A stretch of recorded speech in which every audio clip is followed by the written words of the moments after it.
This man is a serial killer. His various methods of murder are terrifying. The reason he became so twisted is, his wife was violated by a rapist. She then jumped from a window clutching their newborn daughter. At the exact moment she leaped, the man saw it all. The man watched helplessly as his wife and daughter slammed into the ground. What made the man even more livid was, the rapist was only sentenced to 4 years in prison. He even gave the man a smug, mocking smirk in the courtroom. This completely ignited the fire of revenge deep within John. From then on, he studied human anatomy day and night. He pushed his physical limits through intense training. He swore to tear his enemy limb from limb. He finally endured until the man was released from prison. But reality dealt John a crushing blow. That guy had actually died of accidental electrocution in prison. The only motivation keeping John alive collapsed. Working as a psychiatrist, he could only survive on medication every day. Staring at the photo of his wife and daughter, he only wanted to join them. Until one day, the appearance of a patient gave him hope. The patient's wife had been killed by a drunk driver. His 8-year-old son was left in a vegetative state.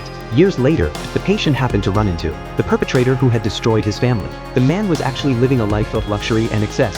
Consumed by rage, the patient followed him all the way. Just as he was about to run the man down with his car, he suddenly thought of his comatose son. In the end, he couldn't pull the trigger. Looking at the devastated patient before him, the fury in John's heart was reignited. 그 사람 죽여드릴까요?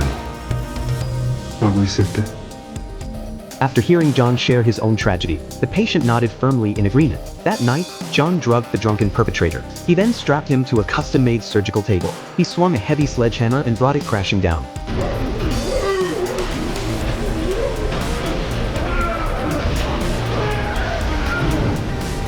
When it was over, John handed the photos of the execution to the patient. The moment he saw the photos, a look of absolute relief washed over the patient's face. And for the first time, John felt a long-lost sense of peace. From then on, seeking revenge for his patients became John's cure. He began to constantly seek out people trapped in deep pain.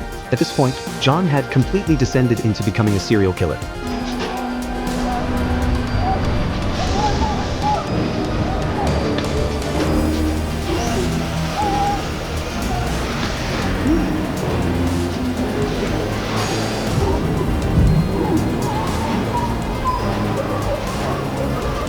그렇게 하나도 치면 어쩌? 매번 최선을 다해 살고 참기만 해.